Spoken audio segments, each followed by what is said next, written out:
From the Library of Congress in Washington, D.C.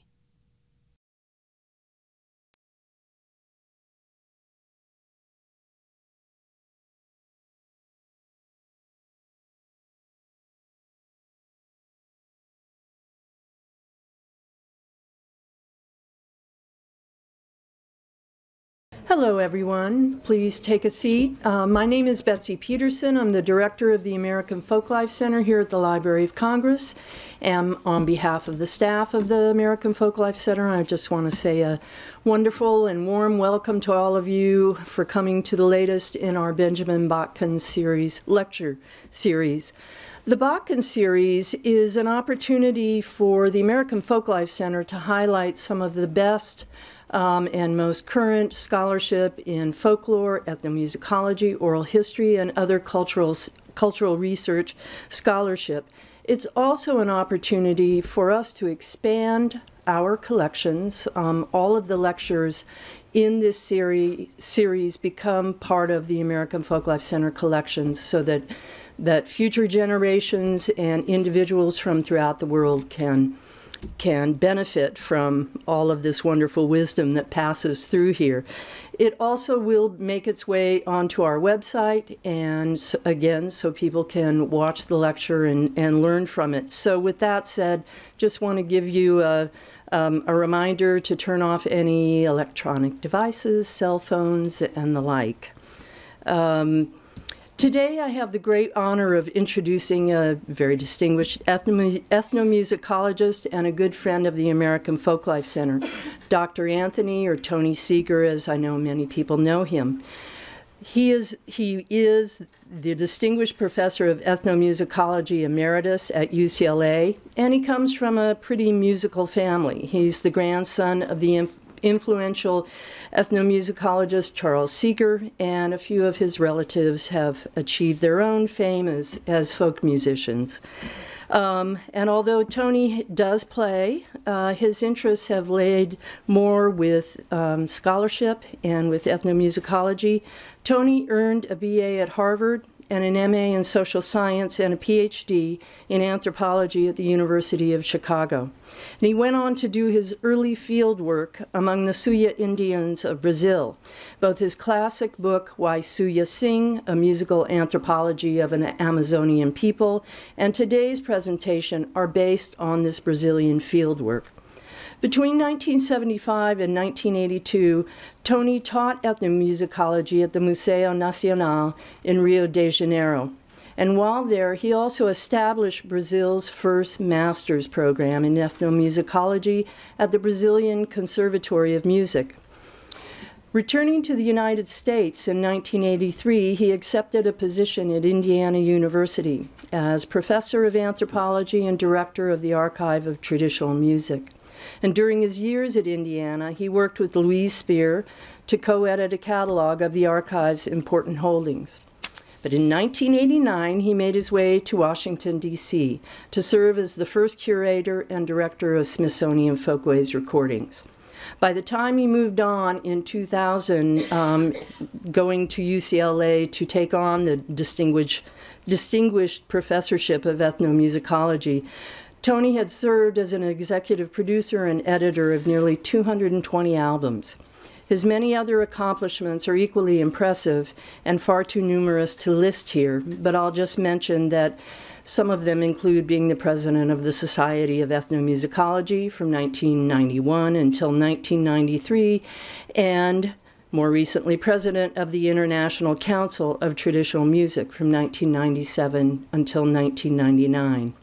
And so without further ado, I could keep going with such great accomplishments, but I want to welcome Tony to come up here and tell us about his work.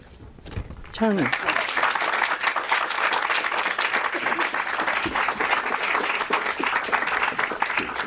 see if I can get that somewhere.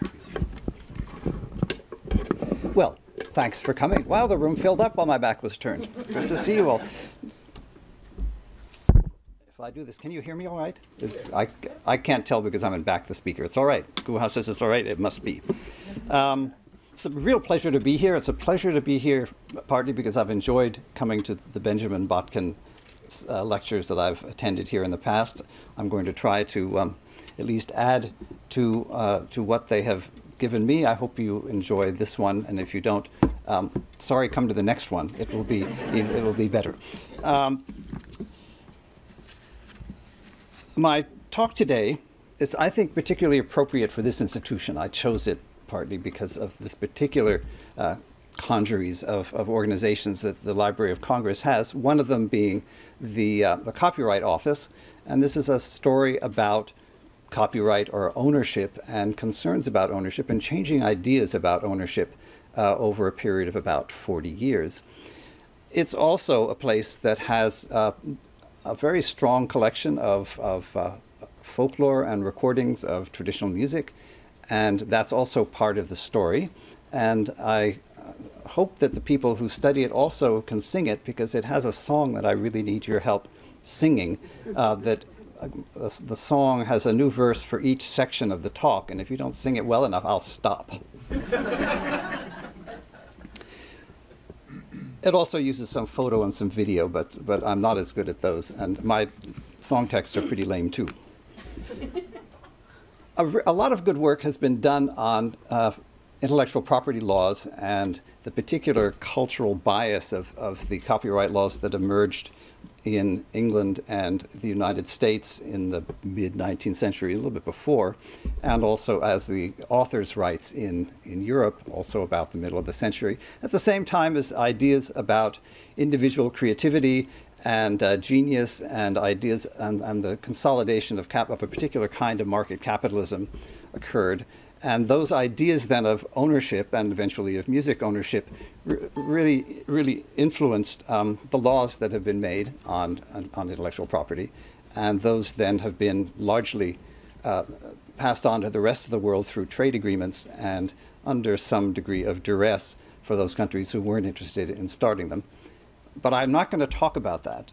That's really been nicely discussed. I've talked about it myself in the past, and it's been really nicely discussed by Rosemary Coombe in her book, also by Jane Alexander, who's coming back, I think, to talk about intellectual property at the National Museum of the American Indian in, 2 weeks or so. And it's also by Michael Brown. That's a different story, and I'm not going to talk about that. Instead, I want to tell you about something that I don't think is very well documented, and that is how ideas about ownership change in a very small, remote community over a period of time. And there are very few studies that actually do that, because very few people have followed the same process over a long period of time. And the other is very few places that I know of have such a dramatic central event in which the transformation was made. And I'm going to be talking about a central event in about 2004 or 5, as I recall, that it really brought the issues of, well, is this song our song or not, right to the fore. And the question about, is this song our song or is it somebody else's, is of course an old question in the study of the folk revival in the United States. And it's a pretty old story around the world, where people are increasingly wondering, who really has the right to this? Is it our song because we've always sung it, or does it belong to somebody else because they have a copyright on it? Or how does this really work? There's a lot of insecurity around the world, and I want to introduce you to a particular kind of insecurity.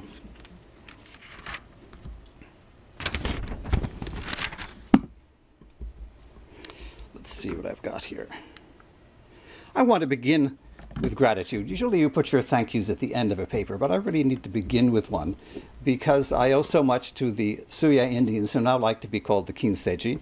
They've changed their name for themselves because Suya is what other people call them, and Kïsêdjê is what they always called themselves, as I wrote in my book in 1981, but they weren't using it for themselves. It just was, they said, well, our name is this. Now they would like everyone to use it.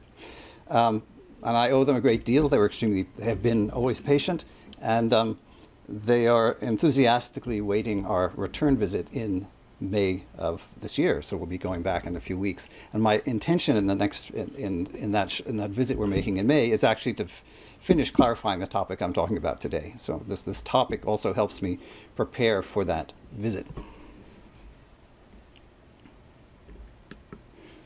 Here's the song. With apologies to I Never Will Marry. Did anybody ever hear the song? I never will marry, I'll be no man's wife. I expect to live single the rest of my life. Well, here's your chorus. Is this song our song, or is this song theirs? And our body paint and haircuts, does anyone care? We've learned songs from animals, from enemies too. But are these songs our songs? Oh, what shall we do? Try it all together. Now, you've seen it, you've heard it. Some of you have ventured into it already. Is this song our song, or is this song theirs? Body paint and haircuts, does anyone care? We've learned songs from animals, from enemies too. But are these songs our songs? Oh, what shall we do? Thank you. This is a great audience. I love it. I will then go to the first verse. One day as I wandered down by the lake shore, I heard fish a-singing and listened some more. They asked me to join them, and I danced with them too.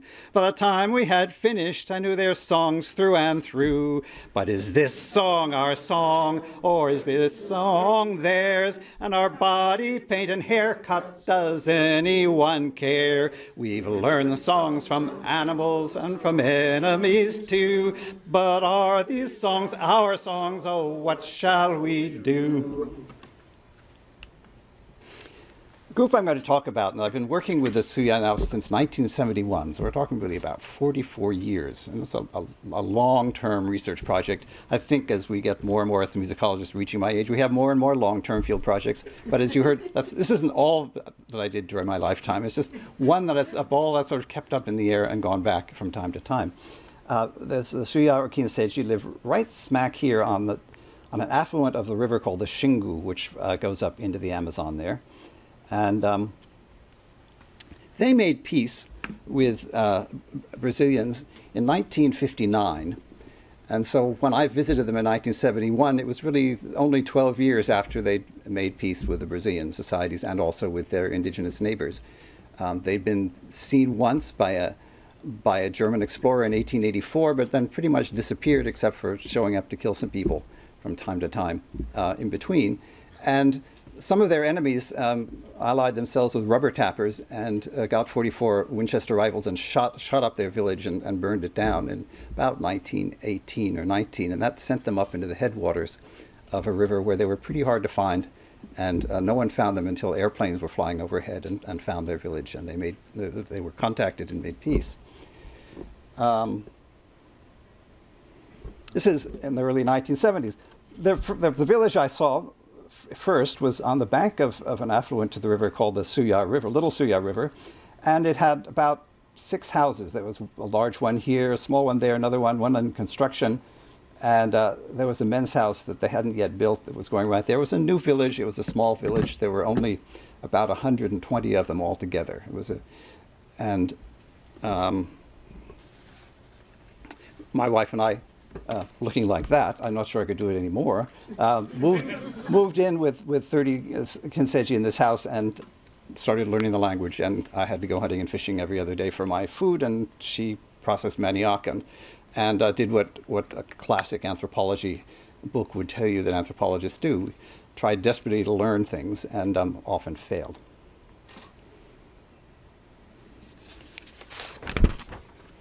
Now, it's hard to, that it seems strange that they're distant, but in fact, what's really interesting and important about other societies is that they start from very different precepts.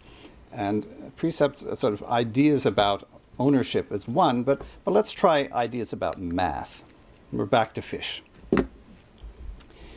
A teacher who came after I did and was trying to teach them about math, because their numbering system went 1, 2, 3, many.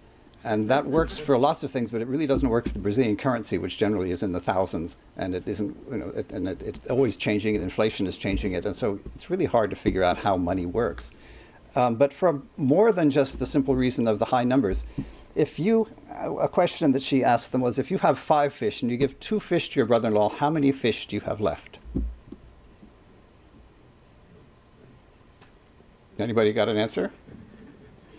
Probably 3. And they had a word for 3. But in fact, the answers came back anywhere from 3 to 8. And one person said, well, when I give fish to my brother-in-law, I always get the same amount back. So that, in fact, I haven't lost anything. And another one said, when I give fish to my brother-in-law, I get twice as many back. And so she was trying to work out how to discuss this problem. One of them said, why is it that you whites think that when you give something away, you have less? When we give something away, we have more. That's the key, of course. Giving things away does not necessarily imply less, and yes, you're using a certain type of balance book, and you have a certain type of presuppositions about what it is to not have something, to give it away, or to sell it. So the fish story is sort of where I want to start you. It's a different set of presuppositions about what goes on when you're doing something. And what goes on when you're owning things is similarly about giving it away.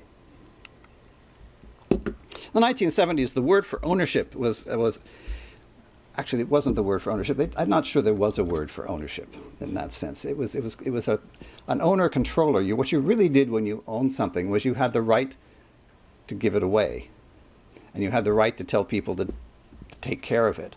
But you didn't really have the right not to give it at all. If somebody asked you for something, you were always supposed to give it.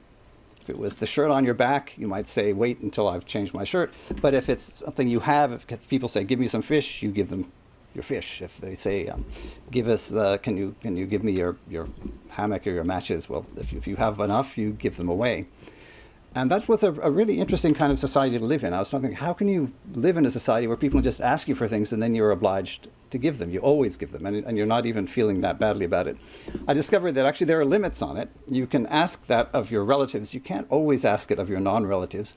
And if you're someone who wants things all the time and doesn't have anything to give back, you can be accused of being a witch and get clubbed to death. So there is kind of there's a sort of a last case scenario if it's really not a good idea to just keep asking people that aren't related to you for things. But it was a society in which I was coming from the United States. There was an impressive amount of sharing of things. And the Kïsêdjê, or the owner-controller, is also by some people called the master. It's a widespread concept in South America, among South American Indians, that there are masters, and these are very complex rights, but basically also obligations to give. And the fish, in the case we had before of the fish that you learned the songs from before, the fish actually are the masters of the song, as are the people that the person who learned the song taught it to. But the person who actually learned the song, who taught it to the humans, is not a master. He's just a kind of transmitter. So the mastery, the control over the song belongs to the animal originally, and then to the people who sing it aloud for the first time, but not for the person who happened to be invited by the fish to sing.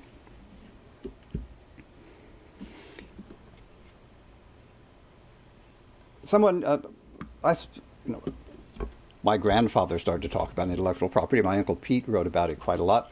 And so when I was in the field, I, of course, was quite sensitive to issues. Well, what does this word mean, Kïsêdjê? And so when I learned my first song from somebody who learned it from a tree, I said, well, they said, you're the Kïsêdjê of the song. And I said, well, what does that mean?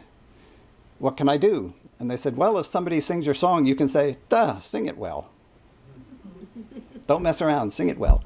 So, and that was it. That was it. So it was a really different concept than copyright. It wasn't my song, really. It was just my song to make sure other people did well. But it would be remembered as my song. And when I die, I expect that somebody will remember them all and sing them sort of in my memory after I'm gone, depending on how well they're still singing. But they also learned songs from captives. We captured our enemies and asked them to sing, and from these captives we learned many good things. We planted their crops and learned to make pots, and we mastered all their songs, which we liked a lot. But is this what's our song? Or is this song theirs? And our body paint and haircut, does anyone care? We've learned songs from animals and from enemies too. But are these songs our songs? Oh, what shall we do? Indeed. Here on the left-hand side, you see some Kïsêdjés singing a mouse song, or songs sung by mice, learned by people, and then sung back. On the right-hand side is an upper Xingu ceremony they learned from other Indians. And that's in 2010 with a photo taken by my daughter. Here's what This is the music that they say is essentially theirs. They know of no other community in the world that sings this kind of polyphony. Oh, wait.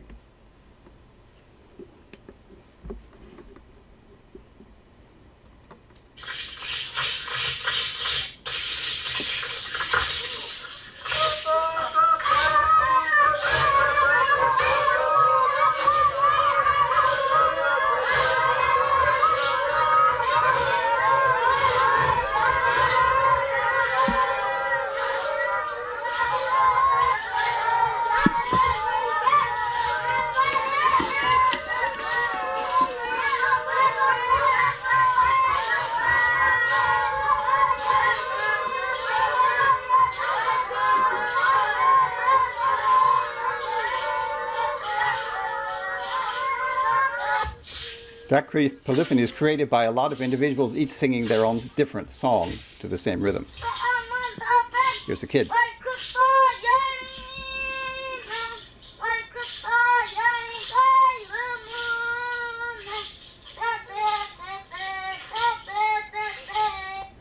The upper Xingu songs actually sounded quite different.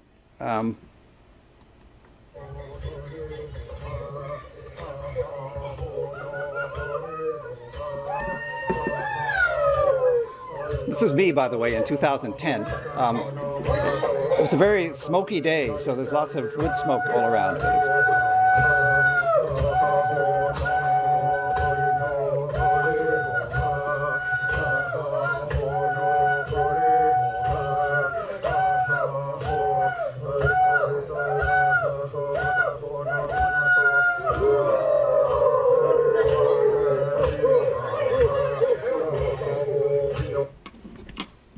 Now, when I got there in 1971, both of those songs were theirs.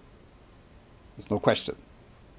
Animal songs and the songs they learned from enemies were theirs. And this comes from a history of their conception of their history from the beginning of time is that they always existed, but in the beginning they had nothing. And slowly, through a series of really smart, clever things, they were able to get everything that they wanted. And so they ate raw meat until they discovered the jaguar had fire, then they stole the fire from the jaguar.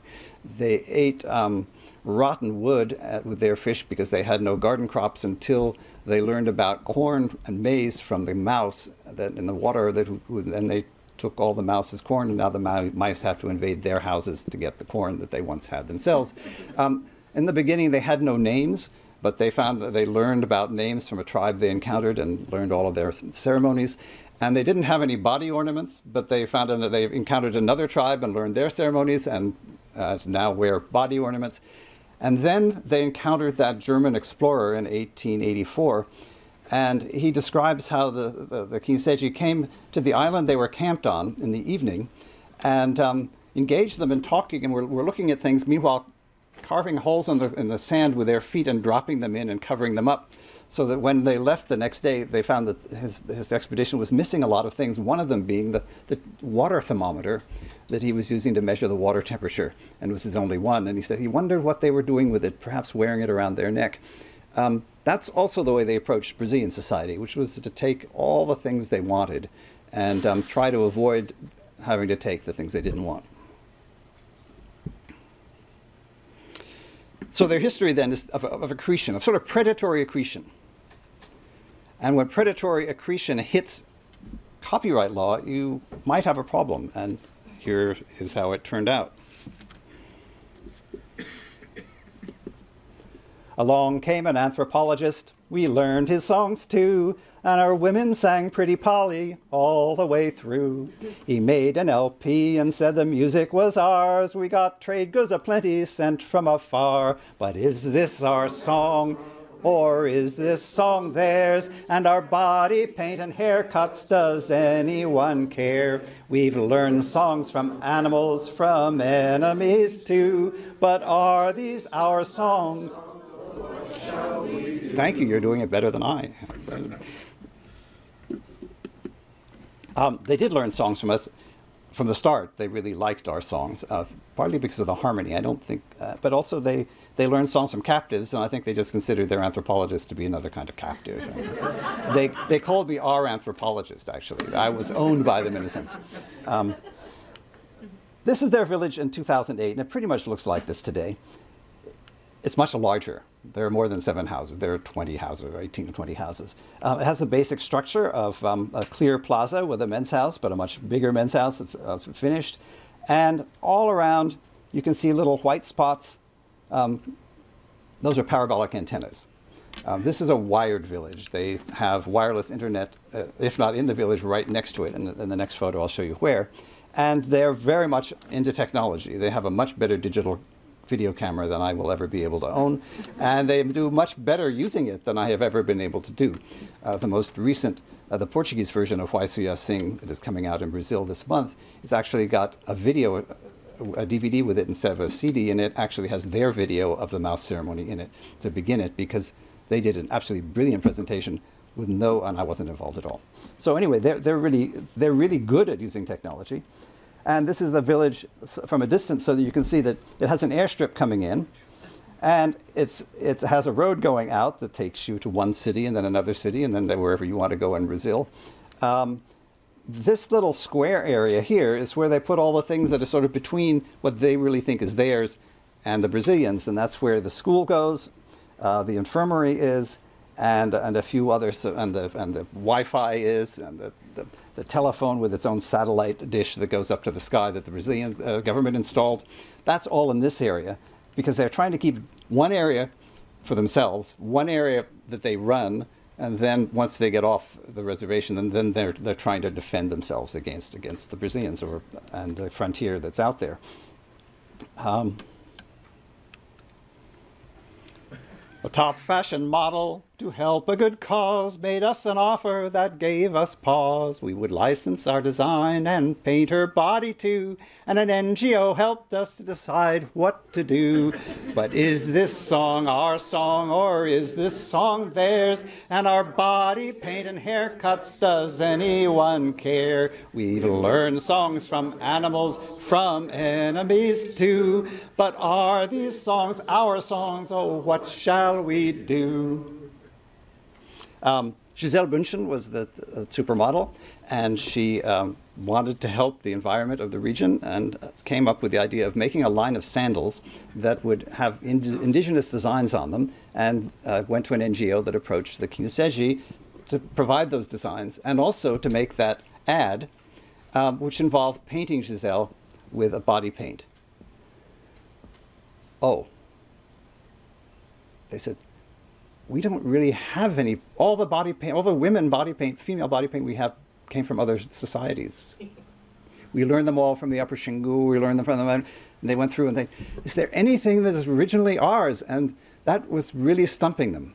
And that was really a problem, because they didn't want to share the $200,000 or so that were going to be paid by the company that was getting the designs. It was a good contract in the sense it was honest. There was money involved. It was more money than they'd ever seen or imagined before. It was a lot, and they didn't want to share it.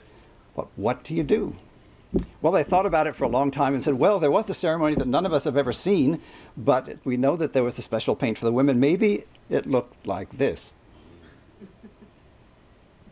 And lo and behold, they decided, yes, it had looked like that.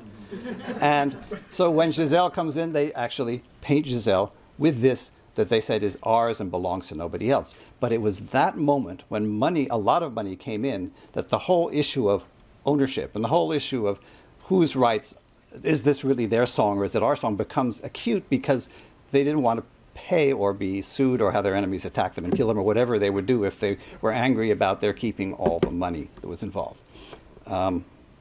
That was the moment, and Marcela Stockler Coelho de Souza has written a really nice article about that, because she was there in the village. She's an anthropologist who I introduced to the Kïsêdjê, and she's been working with them since 2004 or something.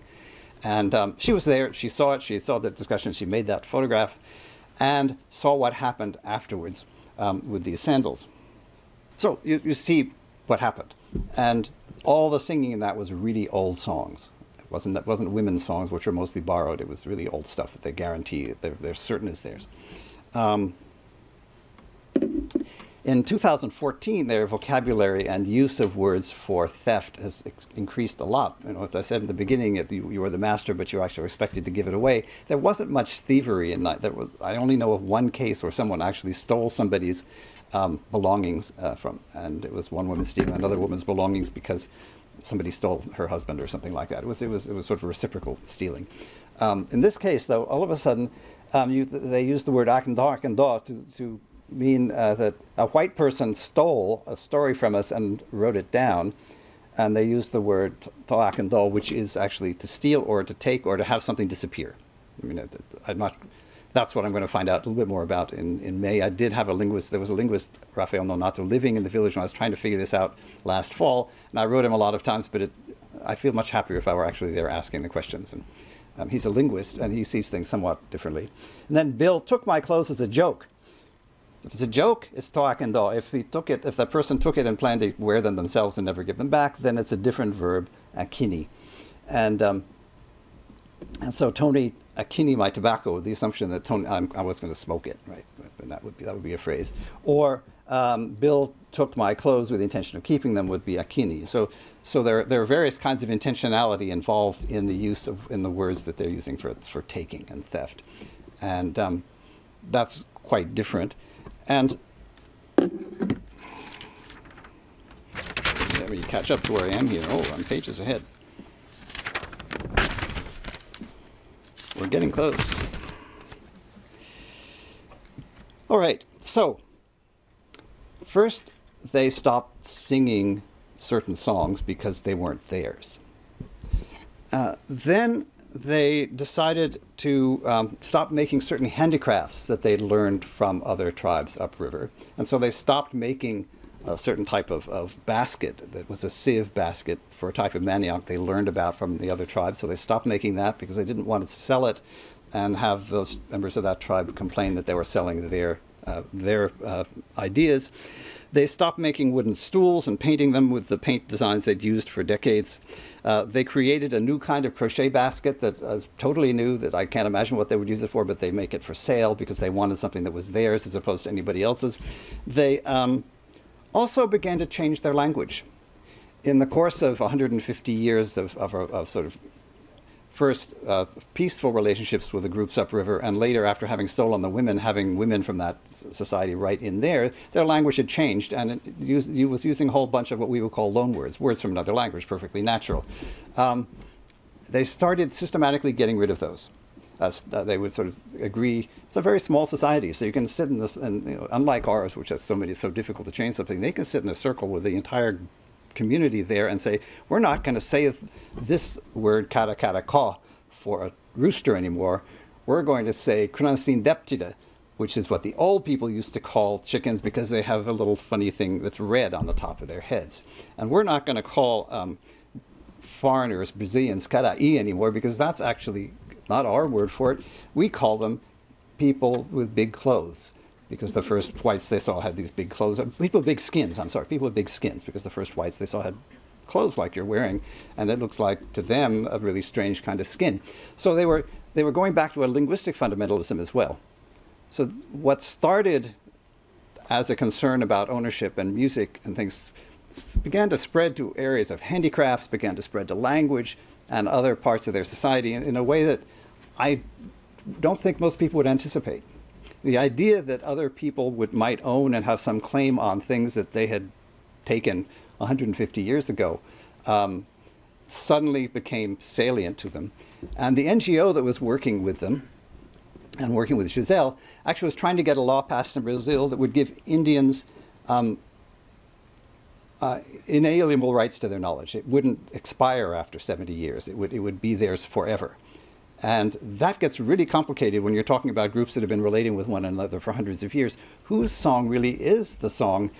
Perhaps it doesn't even belong to the people who were there in the upriver place. It could belong to somebody else. But at the moment, they have sort of retracted and going back to a kind of essentialism in a lot of different areas of their society because of their concerns about copyright law.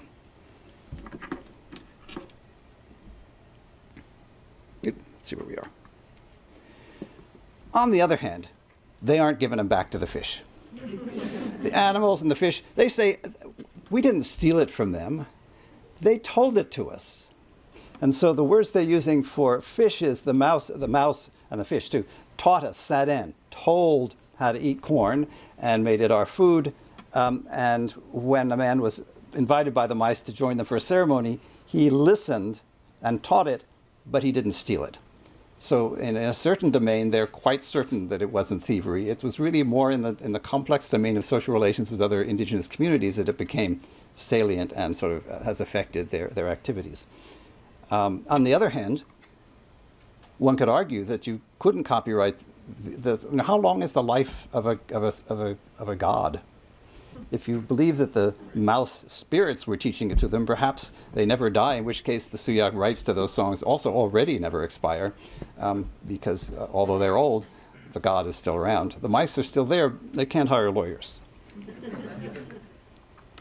Today, and this is today, we are careful about what we sing. We've changed the way we make many things. The fish songs are our songs, but not all the rest. So we'll stick with the old ones that we like the best. But is this song our song? No song theirs. And our body paint and haircuts, does anyone care? We've learned songs from animals, from enemies too. But are these songs our songs? Oh, what should we do? Sort of to conclude, I guess, I'm up to there. The Kïsêdjê history was one of constant acquisition until suddenly, in a particular moment of intertribal relationships and legal changes within Brazil and an attempt to have the indigenous peoples understand them as they were understood by the NGOs and as they were in the process of being made, changed it a lot. And so the proud history that they recount in their myths of constant conquest and acquisition suddenly has to change, and they're in the process of changing it. This problem wasn't a problem until media and money became involved, because the distances are too far and no one really cares if you're singing their song unless you're making money and they're not. And at the same time, NGOs were involved in this transformation, and so was I. When I made a recording with them, we co-produced a recording of their music called the Vocal Art of the Suya. It was the first single LP, recording on LP of a single community, indigenous community in Brazil, apparently ever published in Brazil. And I gave them all the royalties to it and told them that actually they had the rights to that and other people shouldn't be allowed to use it unless they gave permission.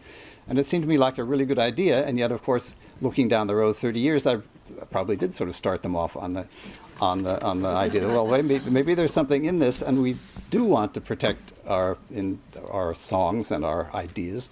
And lo and behold, this Gisele Bündchen is just a much bigger and much more have had a much more impact on the way they live.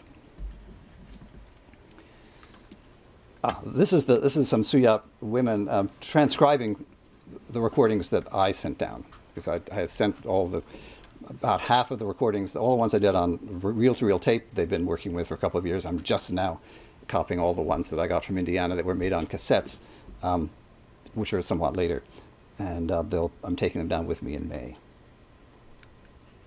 Today we are careful about what we sing. We've changed the way we sang that already. Wait, I went the wrong way. That's right. There it is. It's not just the Kïsêdjê who are often confused. All around the world it's just like that too. Everywhere they are asking us to explain in a language that's simple, a language that's plain.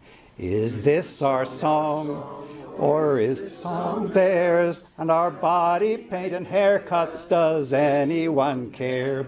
We've learned songs from animals, from enemies too. But are these songs our songs? Oh, what shall we do? That's what I had to say, because that's the story. It is a story, and yet it's a story that has very wide-ranging parallels and some implications for how we do talk about songs and how we do work with communities to help them understand what their songs are and what they might want to reconsider, or what the implications are of singing other people's songs. And they could be nothing. After this whole thing, the chief went upriver and talked to the chief of one of the upper Xingu tribes, and he said, you know, you guys have changed everything so much in that ceremony. It's not ours anymore. It's yours. The Suya on the other hand say, we sing it the right way. They've forgotten how to sing it, and so they changed it. But in any event, they had permission to sing an important one of the female ceremonies, and a number of the male ceremonies, such as the one that you just saw me dancing in. Again, so for some things they have permission. For others, they've asked me to take them off the CDs. They've asked me to take them out of the recording that goes with the book the next time it's reissued, in order to sort of live up to what they see as the potential relationships that might be affected. So even when the law isn't involved, even when there are no lawyers present, even when the laws haven't been finished, they have a big impact on places that in ways that you never suspect, in the ways that have nothing to do necessarily with song, but that can have to do with language and artifacts and self-perception. Thank you very much.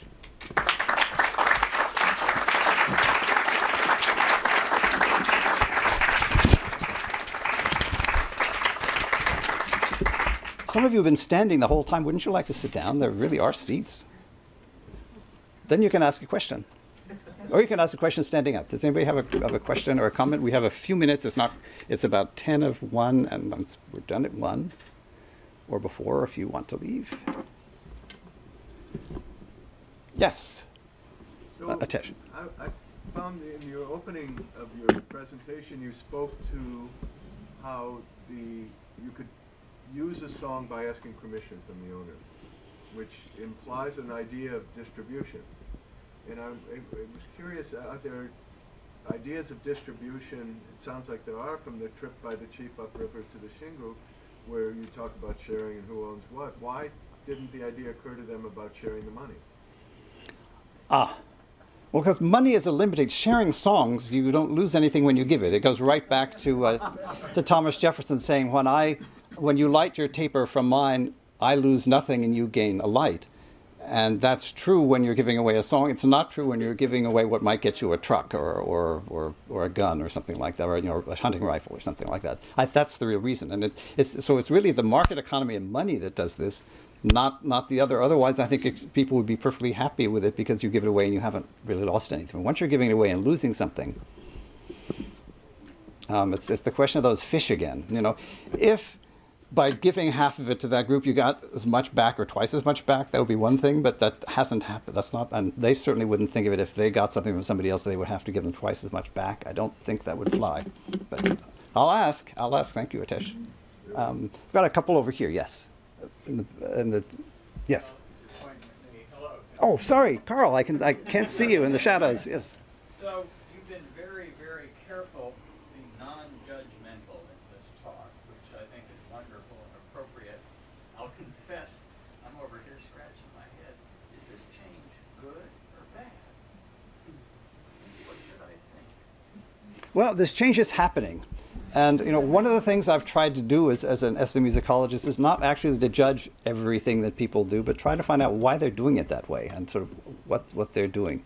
I would say that there have been some really positive things that came out of this. They had a contract. They worked with. They got a truck, and the Upper Xingu, the NGO got some money out of it too to help replant the headwaters of the region that have been sort of stripped of vegetation and therefore polluting the main rivers. So that's good. On the other hand, some of these other things, I would say, if I were, they are rather constricting, and they might not be good for them in the long run. On the other hand, they could change their mind tomorrow, and that's another reason to go back. And yes, you had a question here. And I wanted to ask if you could parse a little more of this notion of the master. At one point, you said that under some circumstances, someone who learns a song can become its master. And I'm curious when the learner might become and when the learner might not become the master of the song. All songs come from enemies or animals or fish or birds or plants that can come from all kinds of sources. And the person who hears it just is like a radio. They pass it on to somebody else. The person who sings it aloud for the first time is the master. All right. So that a subsequent pupil Yeah. would not acquire No. mastership No, belong? Yeah, no. okay. Somebody else. In fact, these particular songs, the individual songs, nobody else really usually sings them. It'd be very rare for somebody to sing somebody else's songs. Everybody would know it, and they would say, "Oh, that's so and so song. Aren't you smart enough to learn your own?" Or something like that. And yes, here and then there. Okay. So this is a communal sense of ownership, right? When are they going to discover personal sense of ownership? And how is that? What's that process? Personal ownership that's a really good question. Personal ownership.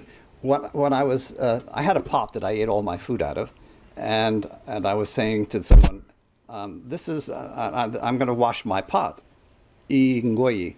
And he said, no, you're talking like a child. You don't say my pot, you say our pot, aji ngoyi. And so back in the 70s, they were trying not to have personal property be personal property. Things that were yours, like that pot, or if you were a man, your paddle and your bow and arrow, or if you're a woman, all of the things that you would have for making food and your garden would be destroyed when you died. So there was no passage of property from one generation. It was stuff that was associated with you. They wanted your spirit to leave the village, and so they would destroy all your belongings, dig up the garden, and then bury you with all of your belongings broken. That's a different kind of idea of personal property too than they're beginning to develop now. When you have a gun and you die, actually somebody else really wants it. They can't make their own. So personal property is also changing. It hasn't, and I thought that would be probably the biggest change and perhaps the most, if you want to put judgmental, damaging change on a whole way of living that they developed over hundreds of years, or perhaps thousands or tens of thousands. So far it hadn't happened, but the last trip was 2010, so I will go back and find out. Yes, you had a question. Yes, I had a question about basically a long-running anthropological question. Who represents the community? In other words, who decides? This is our song, and when money gets distributed from the NGO, who decides who shares in the money? And I ask this because for the last 10 years I've been involved with conservation groups in Congo. And the problem we've had in the field with the NGO is find an NGO locally, Congolese run, and you work with them. But then people have migrated to Kinshasa, to the capital. Here there's money being paid to trackers to follow the bonobo in the forest. They hear money's being paid. Money is being distributed. And then they contest the voice of the local NGO, and they have connections in the capital political orgs. Do you run into any of these kinds of issues of who represents the community and who shares in the spoil? Who decides? There are some issues, but actually this is a remarkably small community. There are now 400 of them instead of 120, so they're big by their standards, but they're really small by any others. And they all live in one place, and they're doing their best not to leave the area. They like living in their houses. They like living in their village. None of them lives in the city permanently. They may visit or go to school even, but what they think is important is that round village and the ceremonies you can do in it. They were offered free electricity by the mayor of the municipality in which that they're attached to this or part of next to, and they refused it, saying that they preferred to actually generate their own electricity, even though they had to buy the fuel, because they wanted to be able to turn everything off and sing. They didn't want people to be able to sit in their houses and watch television when there are community events happening. So they have that kind of awareness of the issues and that kind of unity. And when I ask, they say, well, it's the elders that decide this.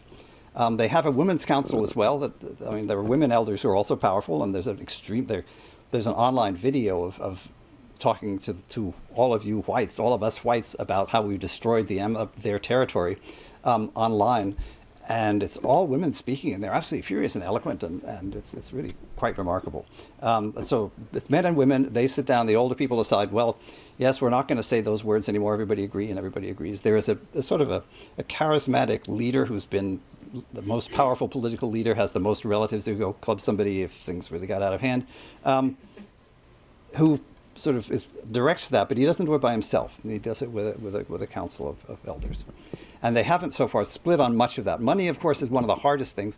What they're mostly divided on right now is who gets the cars. Because this is the person who does the health care, or is it the person, and so one of the big issues in Brazilian NGOs, and they have their own NGO, by the way, as well, so the Kïsêdjê NGO. And that's where I now send my royalties and things like that, because it's very easy for me to get things distributed, because I just send it to the NGO and let them argue about it if there's any argument at all. But yes, so got one here and one there, and then we probably will stop with you, I guess, because we got to get to lunch or back to work. I was interested to hear that. Emmy, how good to see you. Yes. Amelia in Ireland worked just about 120 miles upriver from where I did. And it was from her group that the Suya took their captives and taught them how to make pots. And also from the group that, well, not hers, but the group that she worked with, and the group that she worked with also, that they learned some of those songs. So it's nice to have you here. Perhaps you can speak up for them, yes. Yeah, well, the thing that's interesting, I was amazed to hear that they have kind of a different attitude toward ownership of songs, because in the Upper Xingu, the only kind of property that you cannot just get from someone by asking for it is intellectual property. So if you want to learn a song, you need to go and chop wood for an elder for maybe half a year, or carry water for them, or do some difficult physical task to show that you're humble. And if they take a liking to you, then you pay them valuable goods, the most valuable goods your parents. It's like a college education, and you have to work hard to learn these songs. But it gives you a lot of respect. And nobody would imagine that they would be able to learn these traditional songs and be able to be a keeper of those songs without paying handsomely. But if I go to the same elder who's very respected, and I look at the most valuable object in their house, and I say, may I have that? They have to give it to you, or they will be seen as not generous. They have to be particularly generous. The other thing that amazed me is that there's no stealing. I mean, stealing is an art form. It is an art form in the Upper Xingu, yes, I've experienced it. And it's part of the redistributive economy, because I have a choice. I had 200 batteries to last me all through a long period. And they said, you don't need that many, we can use them to go fishing, but I need them, every so many every day. And I had a choice of giving them away and getting points for being a generous person, or having them stolen. And I learned, because it's the Welsh IRS, you're not allowed to hoard all that stuff. But the other thing is that the notion of keeper, I think, is useful with like a lighthouse keeper. The lighthouse keeper doesn't own the lighthouse, but he's in charge of it, and he fulfills a social function, and it's important to the community that he does that.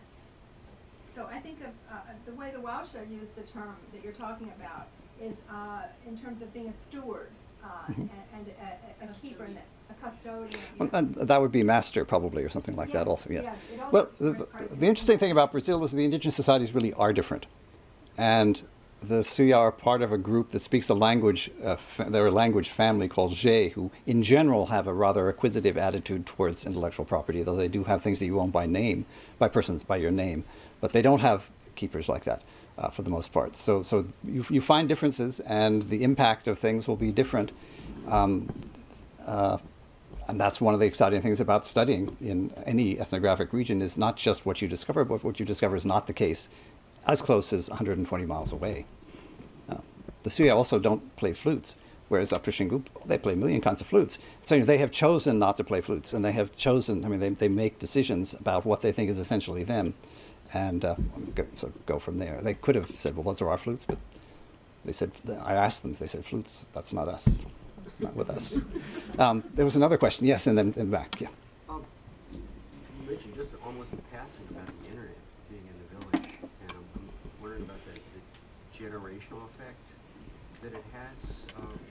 You talked about what's going on with the younger generation of the Suya and the internet. Yeah, my daughter would do it better because I'm a really lazy Facebook user. The Suya were all on the Brazilian Orkut or something like that, which was a Brazilian French system, not on Facebook, and now they're moving to Facebook. And I just don't get it. It's mostly really a younger generation that thinks I'm much too old to want to talk to anyway. But I can ask them to pass messages to their grandparents. And my sister is keeping up more with, my daughter is keeping up more with them. So I can't say exactly how it's working. When I was there before, they said, oh, there's internet everywhere, but in fact, because it was so smoky, we couldn't reach the satellite, and so it actually wasn't anywhere, except for on days when a little wind blew, and then we all run and try to get online and at least tell people we're okay. So I'm not sure how it's working right now, but that would be one thing we can certainly find out. And yes? Yeah, so my question is, you had mentioned at the end that the Suya had asked you, for example, not to put certain recordings on the recording that came with the book, because it doesn't really represent them. It's someone else's song that they had borrowed or stolen, yeah. however you want to put it. But the question I have then is, that sort of opens up the whole, central problem that ethnographers always have, which is to what extent are we presenting a picture of this people as they want to be represented, and to what extent are we presenting a picture of these people as one would encounter them, or as I encountered them. And could you talk about that a little, about how these notions of ownership are affecting the way in which you can and do represent them, given that for an anthropologist or ethnomusicologist or folklorist, it's very interesting that they sing that song, and the way they sing it might be interesting, but now they don't want it to be generally known or to be presented in that way. So. Well, that's the interesting thing about long-term field work. You learn a lot about things that people would rather have forgotten later on. And so that happens to me, and I think then the question is, well, what is an ethical position? And I think an ethical position is to say what they say now, but then also say that what it was like before, but take it off, because if they don't want that thing on, I think it would be unethical to put that recording on after you've been formally told that it shouldn't be there. On the other hand, I think it's extremely important that I tell people that they have changed their mind on that point. Otherwise, you don't understand really the processes going on. And we have one more question, then that's it, because everybody has to leave the room probably or turn into pumpkins. Yes? It's a very quick question. It's a linguistic question. I work with macro-J languages in general, and great. languages as well. And one thing that's very recurrent in the family is that the words for to hear and to know are the same root, right? Mm-hmm. So maybe I wonder if that has any sort of consequence in the way they see songs. You know, if you by hearing you automatically know, it's kind of involuntary, right? That you don't necessarily take the effort to learn that song, because it's just by hearing you are learning that song. Well, they can hear songs once and sing them back. I mean, that's why they could. That's why they could say, "I was with the fish and I learned all their songs," because it doesn't take them long. Partly because the fish happen to be singing in structures and languages that they understand. The word "hear" is really interesting to me because among the Suya, it actually has a moral component. If you hear well, you behave well. And therefore, hearing is moral. And if you're an immoral person, they say you can't hear, or you've got beans in your ears. You've got something stuck in your. What they say is usually frogs in your ears. It's something that impedes you from actually getting that in your ear and behaving correctly. So hearing is extremely important, and I've argued elsewhere that it's probably the most social of the senses, and speaking is the other. And vision is far less important in many ways, and certainly morally, that's what witches see. Witches see very well. Everybody else just sort of sees. So the senses are interesting, and certainly knowledge is, as they say, sometimes they say it lies. Some people said lies in the ear. Some people said it's just there. In any event, we have a really remarkable audience here. I want to congratulate you and thank you. Some people were specialists in the language family, and some people were specialists in music and in rights. I thank you all for coming. I think we've run out of time. Thank you very much.